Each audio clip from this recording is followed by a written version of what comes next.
What's up, everybody? Jensen Cummings here. Thank you, as always, for tuning in. Big show today. Best Served Podcast 200. Since March 18th, we have been hustling and communicating for all of our unsung hospitality heroes, and excited to have this show where we're talking homebrew to top brewery with Neil Fisher of WeldWerks Brewing in Greeley, Colorado. Neil, thank you for being on. Thank you so much for having me. All right. 200. This is a That's big crazy. show, man. We gotta set the bar really high. So let's tell people a little bit about the show. Best Served Chilled is one of the channels that I'm really excited about. Anybody knows me, certified Cicerone, the Good Bugs collaboration series, and speaking at all the different beer events. Just really been embedded in that community of food and beer for probably about a decade now. And so excited to have this channel where we focus on beverage producers and professionals. Neil, obviously, we're going to talk about you going and winning a homebrew competition 6 years ago to having the longest line at GABF and the madness in between all of that. Before we get into the whole kind of origin story and background, tell people that don't know WeldWerks Brewing, what can they expect from your brewery? Kind of what is the top line that they need to be thinking about? Yeah, I think, we really take on an innovative approach to brewing. So we take on a whole different kind of category of styles. We're not afraid to tackle traditional styles and do them as traditionally as possible. We're also not afraid to brew a brand new style, like a yogurt smoothie, adding half of the volume back with actual yogurt from Noosa. Yeah. So we'll do some pretty challenging things, but I think what barrel-aged hot sauce taco goza, right? Yep. Barrel-aged hot sauce taco goza. So, we'll do stuff that's just, really fun and also challenging, but we're also not afraid to kind of do more classic styles, some lager, some pilsner, and really show some finesse in that. So I think really what we've always talked about is what WeldWerks is known for is really quality, and that continued trying to push our own bar higher and trying to get to that point where no matter what style we're tackling, it's always well executed. So whether it's classic styles or something you've never heard of, you can expect that we're going to do it to the best of our ability and always make it better. I like that a lot. For people, Greeley, you are outside of kind of Fort Collins. You guys really you and Wiley Roots, definitely Kyle and his team put Greeley on the map. It wasn't known for beer, and now it's like a destination. When people come to Colorado, they're going to Greeley. So we'll talk about that a little bit more, because I think creating a sense of place is important and very unique, and something that breweries do really well. And so give people a little bit of the stats. Kind of how long have you been operating? The size of your kind of system and production. Give a little bit the stats. Yeah, so we opened in February of 2015, and so we're supposed to celebrate 5 years this year. Obviously, with everything going on, we didn't have the traditional celebration, but that was a pretty big year, and we're coming up on 6 coming up in 2021. So we opened with the same 15-barrel brew house that we're still using. We've added additional tanks, additional vessels. We obviously expanded the cellar side a lot, so our fermentation.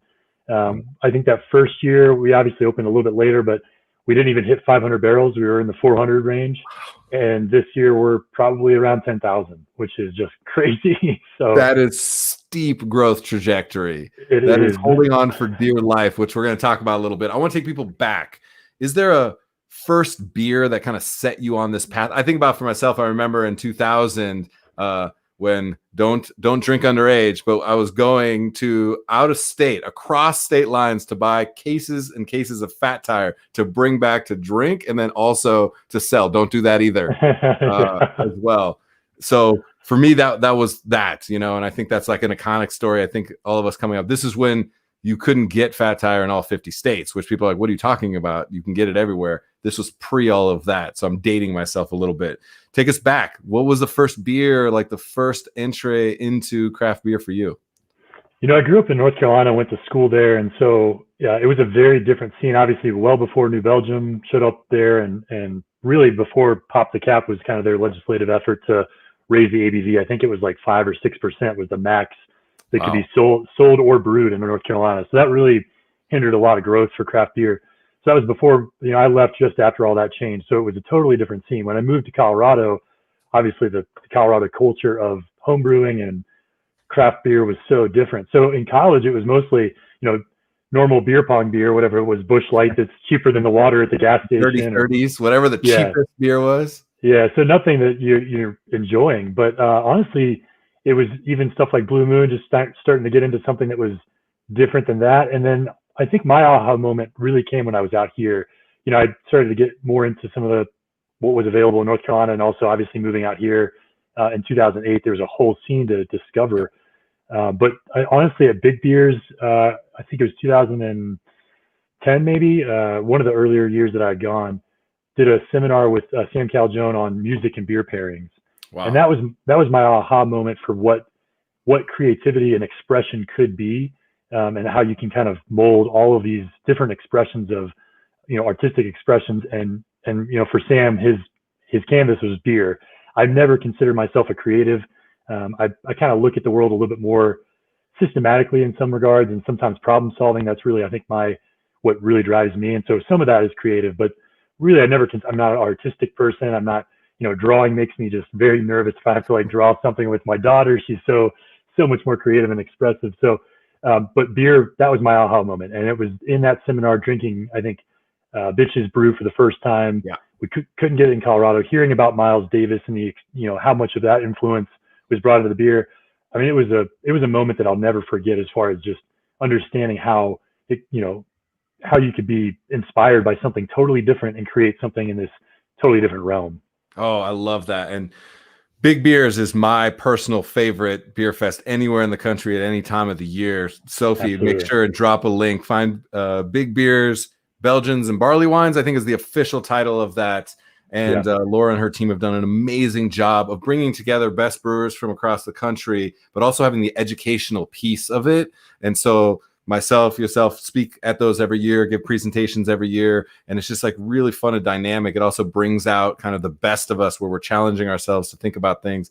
I think about you doing a 2.5-hour talk on hazy beers. Yeah, it was a fun one. that was a long one. But it just brings that camaraderie together, and it's beyond the beer itself, right? I think so much buildup is even before you're actually pouring your beers. And so that's a really, really good one. And makes a lot of sense. That's a big aha moment. And especially Dogfish Head does an interesting thing where they're really thinking about beer on an anthropological side, right? Like Midas Touch and what that's all about. And, Bitches Brew and connecting Miles Davis and music and beer.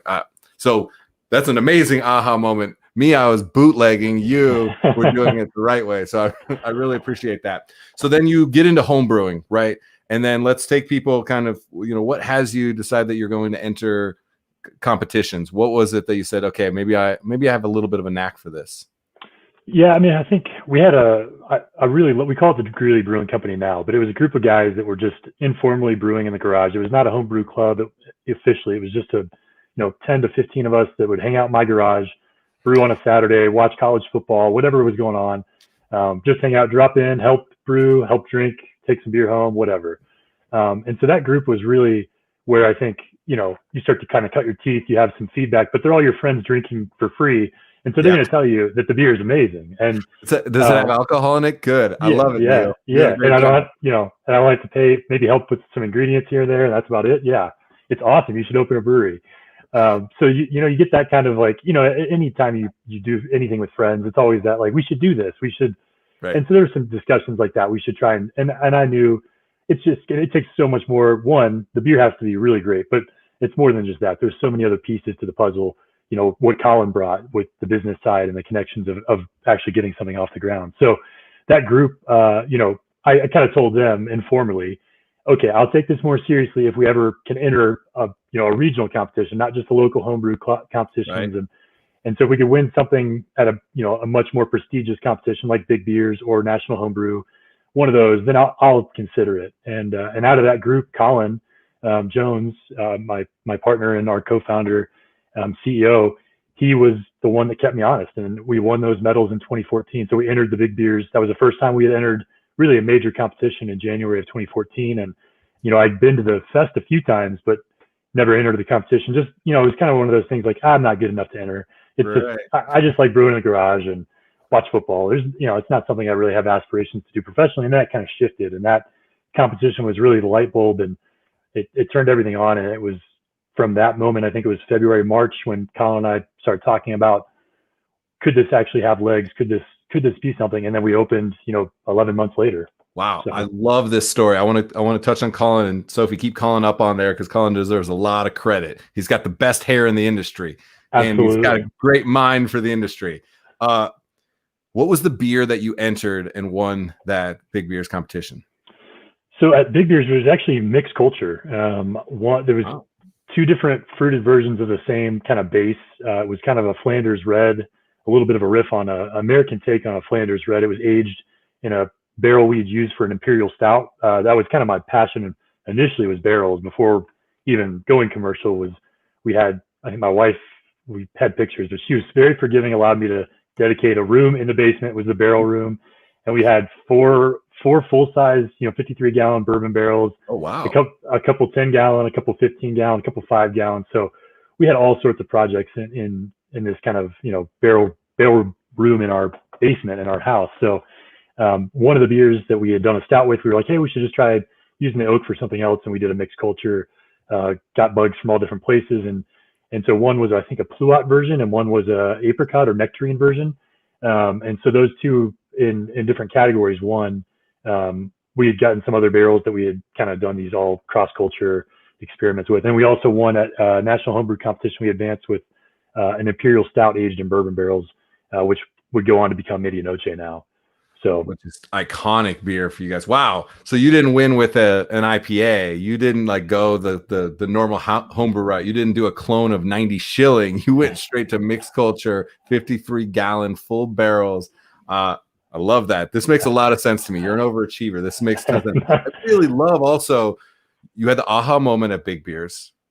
Then you win a competition at Big Beers, and then you're speaking at Big Beers and pouring every year. I mean, literally, Big Beers is in your DNA, in the culture of WeldWerks itself. And so, Colin, then I think this is important. You guys are such a good 1-2 punch, and I think about this for a lot of our restaurant people. Having that strong chef and that strong leader in the front of house are the best restaurants. I think about that from you being able to focus on the beer and the quality of the beer, as you mentioned, and be able to be a little bit more of that geeky engineer in the back of house, right? And focus on that. And Colin has all the swag and everything and really understands the storytelling and messaging and branding side and has done an amazing job on that side. So talk about having somebody, that 1-2 punch, that counter that's going to balance you out.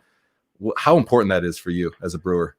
I think we are so different. We're, personality-wise, honestly, to be completely, transparent, we're not best friends, which I think has actually given it, because we're so different. We work so well together, and we don't have to worry about, we don't have to pull punches when we're giving each other feedback and honest, hey, Neil, you're controlling too much of this. You need to get the other people involved. Yes. And Colin can be honest with me. I can be honest with him, because we're not going to hurt feelings. And we know it really helps delineate our roles a little bit better, and also know where our strengths lie. So we're not worried about kind of overlapping or overstepping our bounds. And I think that's why I think our chemistry is really why we've been as successful as we've been, because we're not, there's no egos involved. There's no, it's not this kind of, okay, I got to watch what I take on and what he takes on. And so we really do have such a great kind of chemistry and complement each other with our skill sets. Like you said, the business side, understanding the big picture for financials and understanding what kind of investments we can make, understanding team building. I mean, he's really the critical one for hiring and finding talent and bringing that team together. Our directors, team and how we built that. There's a lot of that kind of work that he just is so talented at. He's really great at finding great people. And then, like you said, the creative side, the innovative side, the brass tacks of how do we make beer, how do we make it better, those kinds of things, bringing the right people into that, or making sure they have what they need. That's where I fit in. And so we really have, I think, a great kind of complement. And I think we've seen other breweries struggle with that, because they either start as friends or even family, or maybe it's too many people involved. And so having two people, neither one of us could do this alone. I also don't know that we want to do it with more than that, at least from the start. So Colin and I, we work together so well. He's like my work husband.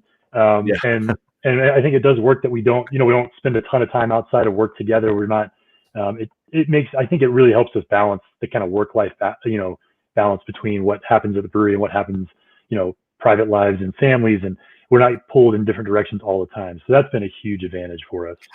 It's Neil, this is so good. This is something absolutely everybody out there who runs a business, full stop, any business, let alone specifically a brewery or anything where you kind of have that front of house, back of house, having clearly defined roles is something important. So often, especially the entrepreneurial hustle, you wear so many hats. And yes, you need to wear a lot of different hats. You need to like recognize that having aces in their places, it really matters. And so I appreciate that a lot, because too often it's so conflated with the familial sense of like having this family, having this extended, slightly dysfunctional and amazing family that you have in a business, yet knowing kind of where your roles are, where you need to focus, it really, really matters. I'm a big believer in that, and it allows you to triple down on your strengths versus trying to dilute yourself across so many things. So I love that. Please, if you take nothing else away from this, we're going to talk about beer, I promise you, but nothing else away from this, that's what it takes. That's how you end up going from 500 to 10,000 at the trajectory and still of the highest quality. I love it. Yeah. All right. So good foundation set here. Let's talk about beer a little bit. What occurs to me, one, is the quality of your beer is unquestionable. Your ability to hit flavor profiles, even if I don't like the flavor profile, I'm always like, the spaghetti goza, like, you guys nailed it. I don't necessarily want to drink that beer. I'll be honest with you. Yeah, you nailed it, right? My chef brain goes, yeah, that's exactly what that tastes like. The taco beer, exactly what it tastes like. So like for one sip, I'm like, I love the way that you guys are able to hit a profile. Let's go there first, because your ability to do so many styles. I mean, you guys, over 100 beers you guys are putting out in a year with a multitude of base beers, and then you guys are doing riffs on those and extensions. The process, how do you nail the flavor profile so well? Because I'm intrigued. I mean, I think a lot of it's just not being afraid to use really off the wall ingredients and sourcing the actual ingredients, sourcing like where are we going to find how many, thousands of pounds of tomato puree, or, we needed fresh basil, fresh oregano, all those things, like where we're building something like spaghetti goza or taco goza, even some of our kind of stouts where we're using coconut, or, we've even designed tanks around that process in particular. We have a tank that we fabricated for coconut, coffee, chocolate, vanilla, where we can add, 400 pounds of toasted coconut and recirculate with beer for days to get the extraction and the flavor we want. And it's not being afraid to invest in those ingredients and invest in that equipment, and also figure out better ways to do everything. 2 years ago, we were tackling some of those styles, but we weren't doing them really as well as we could be, or as well as we are now. And it just took investing in better ingredients, the right amount of ingredients, not being shy with, adjunct rates, and, trying to make a coconut stout with 10 pounds of coconut in a barrel. It's not going to go very far. So just making sure that we, and we can do that on the other end too. We can go way too over the top sometimes. And so just getting it all dialed into where we want it. And then investing in just the process and procedure of the tanks, the ingredients. And I think we've just gotten so much better at that, and doing, in 2 years, we're making, not just more beer, but we're making better beer than we ever have. So continually improving, I think, is just in our ethos. I really like that, because, you're doing a lot of beers that are playful, that are a little tongue in cheek, that are kind of like jabbing and sometimes poking fun at yourselves and the style, and things like that. That's very clear. And so, but I like that you didn't just get a bunch of jars of Prego and say, this is spaghetti goza. You literally got fresh oregano. So you're still taking this thoughtful approach, even if you're trying to be a little bit playful and even parody yourself sometimes. So I appreciate that. It's like you take the beer seriously, not yourself too seriously. You take the ingredients and the technique seriously, and you can still have fun with that. I think that's important. Sometimes we hold on too tight, and sometimes everything is just a whim. And so I like that there's a balance even in the process there. It makes a ton of sense. Timing. I think about you and timing. Certain styles just blew up on the scene. And I think about the New England style, hazy IPA style, the pastry stout style, some of the milkshake things. And you were just perfect timing. You weren't too early, right? And you weren't too late on it. You just hit at that right timing, and you had the quality, and it exploded, massively exploded. So why did those styles specifically come about within the brewery? Why did you want to make those? I think when we opened in 2015, the, hazy New England style IPA was obviously much bigger outside of Colorado, but it didn't exist in Colorado until, late 2015, early 2016. And so I think what we did really well in that first year, when we still weren't exactly sure what we were going to make style wise, what we were going to really invest a lot of time and effort into being really great at making, we were just kind of taking everything in from the national audience more so than just Colorado, and not just looking, Colorado makes amazing beer, but sometimes we get so, insular, and we just don't look outside of what's happening on the national scene. And we don't take, notes from breweries like Trillium, in Boston, or Great Notion in Portland, and all of, these relationships and networking that we've kind of built over the last few years. We start to take inspiration from all of those guys that are just doing such great things, but not necessarily just here in our backyard. And we do the same thing in our backyard too. So we take, we take a look at what everyone's doing and figure out, where do we fit in with this? How can we make the style our own? And also, is this a style that may, like New England IPA, it wasn't a huge, like for us, it wasn't like this is going to be the next big thing. It was just, hey, we've had a few people just telling us we should try this, our take on the style. And so we made Juicy Bits in that first anniversary kind of celebration, and that was going to be a one-off. It wasn't meant to be a flagship IPA. And wow. here we are, several thousand barrels a year now. And it's just crazy that we didn't even plan a second batch, and then it sold so fast. We're like, well, I guess we'll make it again. And it's just stayed on the schedule ever since. Unbelievable. I think that's so cool. Just to you just say yes. You're like, we're going to try this. We're going to test it out. We're going to be critical of ourselves. I think these are important things to process. Like, you get too stuck in your silo, you never have the opportunity to innovate. And if you just innovate and innovate and innovate without the context of being able to keep the process as a priority, the quality of the beer at the end a priority, I think is important. Have you, through this, as you experiment, innovate, put things out, have you had to dump barrels? There's certain ones where you're like, I just thought it was going to work and it did not work at all. What are a couple of those?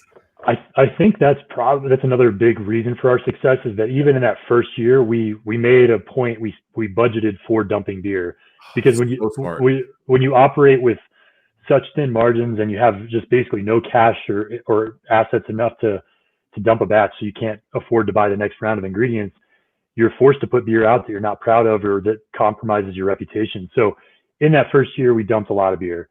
We still dump beer even today.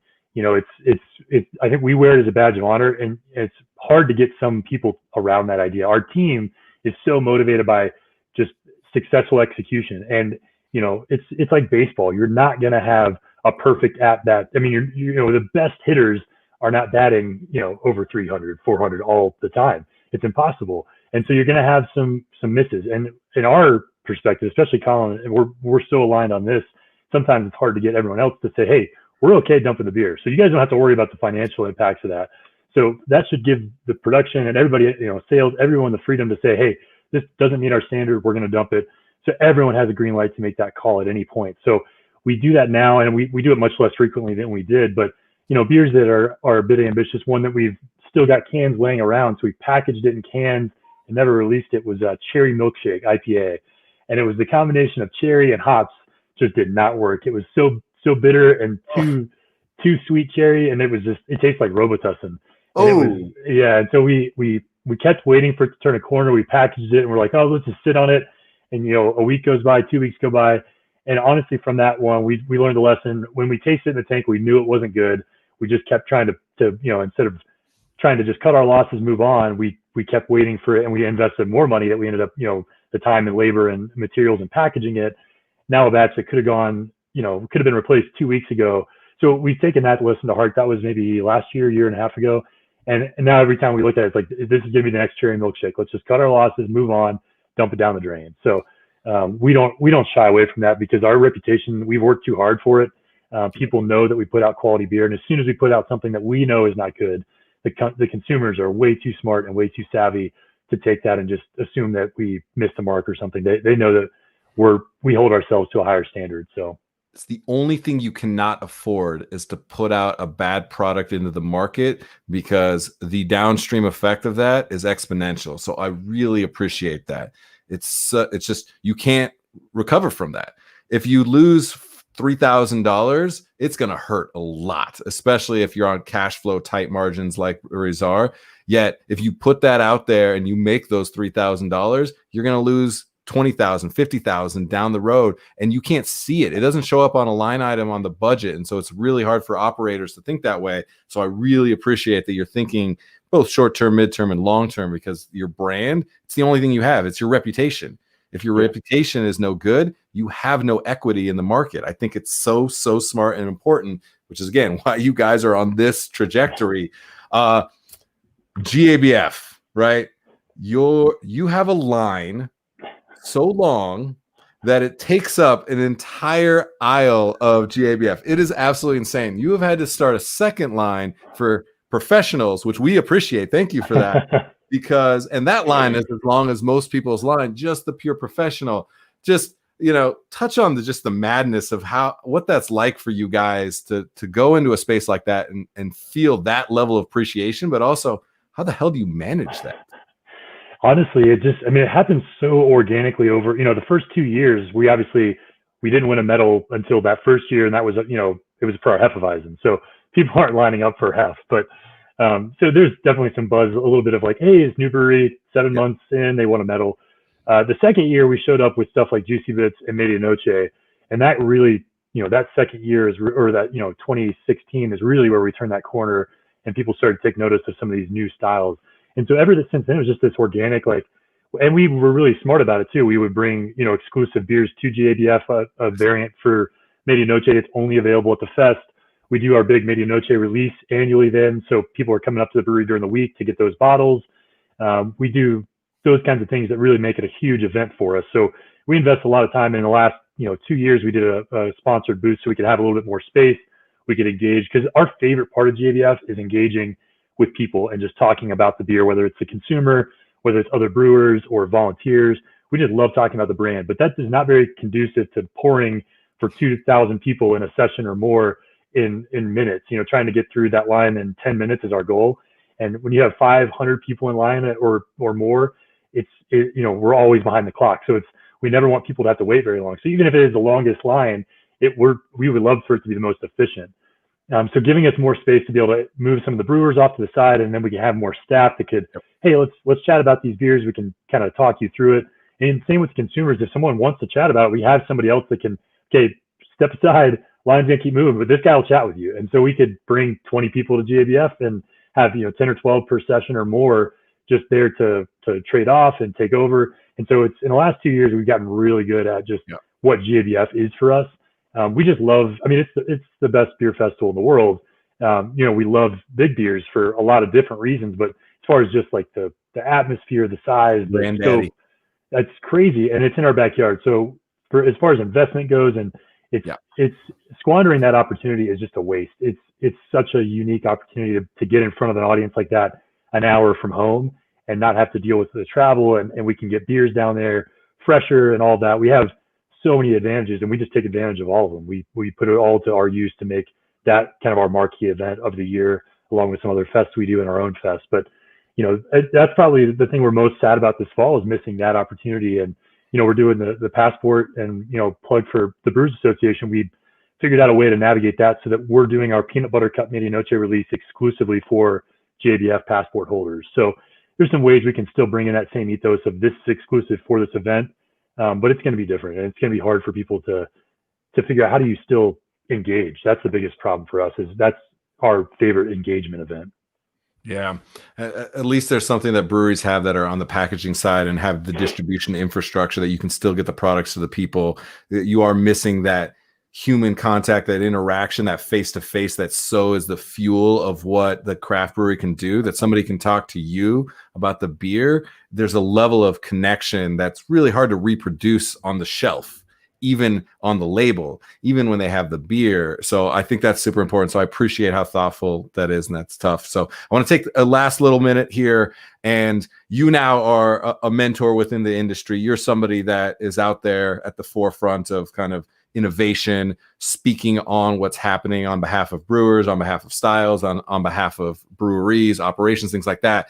But it takes this whole village. There's such a collaborative spirit within the industry. So I think brewers maybe do too many collaboration beers. Like we always are just looking to like do these collaborations. Good Bugs, we've done over 50 in the last 3 years. And it's just such a fun dynamic to like get in there, mix it up. Sometimes it's the only time you see your friends, things like that. So I want to lay the groundwork there. And you mentioned a couple brewers that kind of stand out to you. I want to just touch on why it's important to have that kind of camaraderie. So Corey King, obviously legend in the industry as well, side project. What is it like to have somebody like that kind of on your side and be able to have that banter back and forth?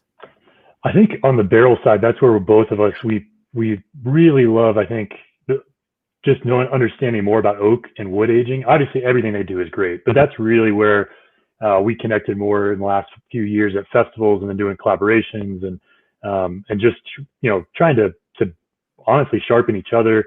We get to do a podcast at Firestone Walker with Jamie at Craft Beer and Brewing together, which was really fun because we just kicked Jamie out and just interviewed each other and got to ask each other really tough questions just about barrels and stout and mixed culture stuff too. But I think just having someone like, Corey that you can, as a soundboard for ideas or for even just to stay aware of how he's progressing our industry forward.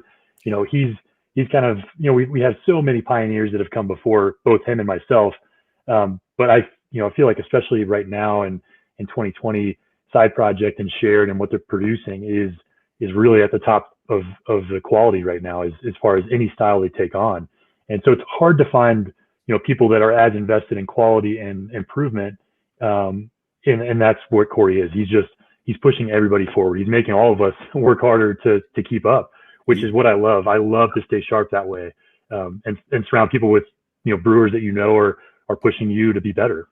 Yeah, Corey definitely sets the bar really high, and he just also has a really good voice. Like when he is quoted or when he's speaking, you're like that. It speaks for a lot of people in the industry, right? I also think of our friend Jeffrey Stuffings at Jester King down in Dripping Springs. Same thing. Like when the guy speaks, you listen. They just have that presence, that leadership, and I think that's important. And then kind of same thing, Peter at Monday Night Brewing. Why is that somebody important? Again, somebody who's iconic in the industry as well. Yeah, Peter, we met at in St. Louis. We were at the Honey Summit 2 years ago now.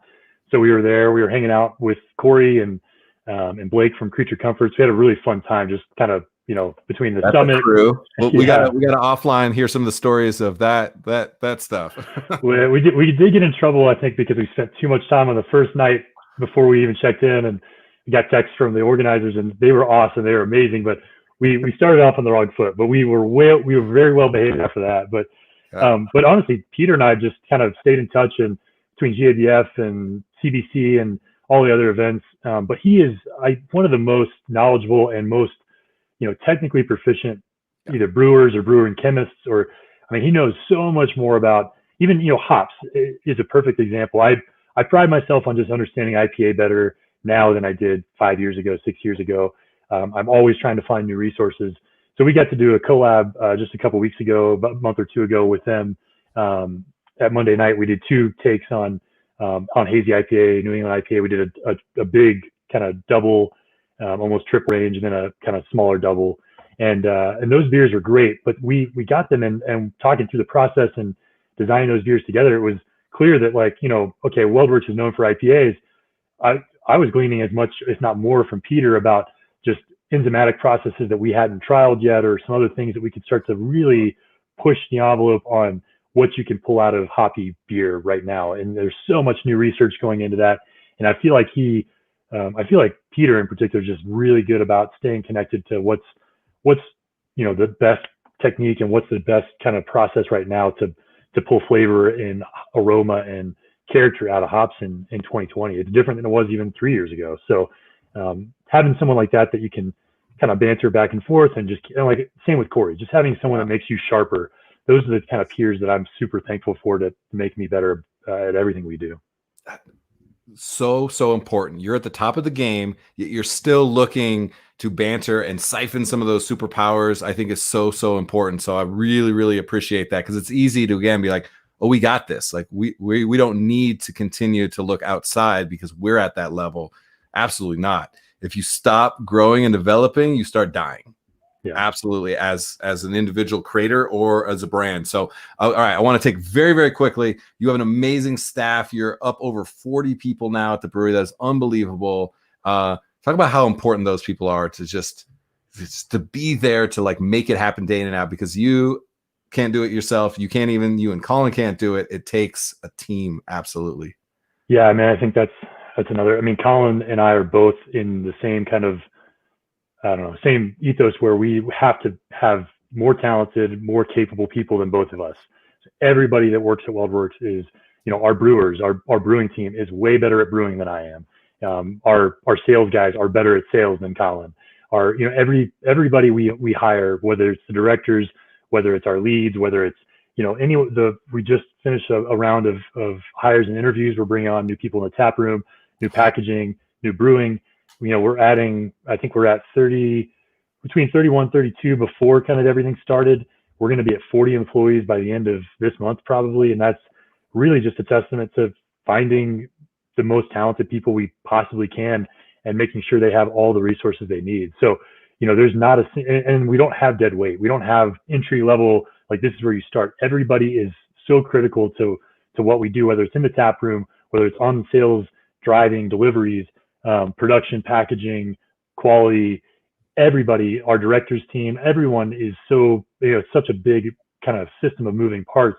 But those are all, I mean, the weakest links are always that ethos about we don't have weak links. We don't even have a threshold for it. And so when we have people that we can't get to where we need them, we make those changes pretty quickly. So we're quick to hire. We're also quick to fire if it's not the right fit. We don't want to waste their time. We don't want to waste ours. So we have a pretty tough team that has really proven themselves, and without them, we would be nothing. So I think there's a lot of talking to business owners, even other brewers. And honestly, I struggled with this my first kind of 2 years. I was really afraid of giving up control, bringing on people that were more talented than I was. And that was harder for me than it was for Colin. Colin really pushed us to bring on the right talent initially. Now I think we're both in the same boat where we know, like, if these people aren't here, we're not in business. We'll bring in talented people, we'll keep growing, but we need those people more than Colin and myself. We just happen to be at the helm right now. So there's nothing that honestly, I think the testament for either Colin and I, like, what reason do we have for being successful? It's everyone that we've brought in since we opened. It's all of the team that we've hired in the last 6 years almost. So great. We call them unsung hospitality heroes. Everybody that works day in and day out, grinding, hustling, bringing so much passion, energy, talent to this industry is it's fundamental. It's so important. It's why we always want to highlight them. It's why this show is about you, but it's also about everybody else that is a part of your journey, because you may be out front as a leader, yet you are only as good as your team. And I'm a big believer of that. So I really appreciate that. And long episode, but this is so good. I'm just going to throw this up here, Sophie, real quick. The most important person, having somebody that has your back and kicks your ass, I'm sure, and allows you to have the barrel room downstairs. Just why is that just so important to you, to anybody? I mean, I think Bianca, she was so supportive of homebrewing before it became a career, and knowing that it wasn't going to be, if I ever said it was going to be, hey, we should buy this new brew system, this one barrel, because maybe one day we'll open a brewery, I was definitely lying through. I never thought that was possible. And she was, supportive then, if more, even more supportive now, just kind of where we are at. But most importantly, she's also so connected to our downtown. She's the executive director of our downtown development authority. And she was pivotal to get us into the building that we're in, meeting with the owner. He was, I think on paper, a brewery in the space that he had was not his top kind of tenant. And then to just get us into that space, to get us connected to the right people, to make sure that we had this kind of, downtown infrastructure that would help us grow and develop. She's been really pivotal, just getting us in touch with the right people. And behind the scenes, she just doesn't get enough of that. She's not really actively involved with the brewery. She's obviously, part owner, but with kind of the day to day, she has totally different, role that has nothing to do with WeldWerks. And it's been awesome to see her thrive in this. She just took over as ED in the last 2 years. So it's been amazing to see her start to thrive in a different way, in the same role same organization she's been in, but now in this new role, and seeing her just kind of take the downtown just and mold it in with her team to what it is now, and it's continuing to grow even in amidst what's going on. So it's, I think I know so many other spouses that have, and the relationship between businesses and what kind of strain that can put on families, and she's just been amazing, and could not have done it without her, and still can't do it without her. So huge shout out to my wife. Yes, Bianca, we really appreciate you, all of us beer nerds, for allowing us to borrow Neil over the last 6 years plus. So amazing episode. Really, really appreciate how thoughtful you are. It's very clear that it is all of the fundamental things that you guys do as far as the way that you operate that allows you to put the beer out there. Everyone knows the beer. The beer is the byproduct of all these good practices that we got to highlight here. And it makes sense. It's why you guys are able to grow and scale, because it's a difficult thing in this game. So Neil, I appreciate you being on the show. Hey, thanks so much for having me. I really appreciate it. Have a great rest of your day. All right. You too. Cheers. Talk to you later. Cheers. All right, Neil Fisher of WeldWerks up in Greeley, Colorado. Guys, Best Served Podcast 200. I am so unbelievably grateful for everybody who's taken a moment of their time to watch and listen to these stories and be compelled by the humans in food and beverage, hospitality, restaurants, breweries, distilleries, wineries, farmers, filmmakers, media, everybody that we've gotten to talk to. I have learned so much. I have been enriched, and I hope that it brings that level of value to you. And I'm grateful to Neil for being part of episode 200 since March 18th. We've been out here just trying to hustle and communicate every single day. Sophie behind the scenes. I'm going to pop her on quick. Oh, there she is. And she's gone. Sophie is always behind the scenes, moving everything around. She is absolutely the one that runs the show, and I'm totally embarrassing her. I can see her completely blushing right now, but it's really important. This is somebody who makes this whole machine go. We would not be able to be on every single day if it was not for the work of Sophie and Corey Nelson and Nick Porter and now Carlos Rodriguez. We've just had great people involved, and everybody we talk to, it always comes down to great people that are a part of your team, your family, your system. It really, really matters. So I'm grateful. And again, going from homebrew to top brewery in such a short period of time, it takes that level of hustle. It takes that level of smarts. It takes that level of teamwork and buying in and investing in your most valuable asset, your people, every single time. All right, Best Served Chilled. I'm fired up about this channel. And we're going to be doing, I think, a lot more of these where we just really focus on beverage producers and professionals, the beverage side of things when it comes to that food and beverage. And I think it's very important. Even as a chef, I recognize that there is so much that goes into that side of the equation in this crazy industry. That's it. I got to cut myself off. Long episode. I appreciate you all for watching. Thank you so much. I'm excited for the next 100, the next 200, and I hope to talk to you, to somebody that matters to you within this industry. Appreciate you as always. Cheers.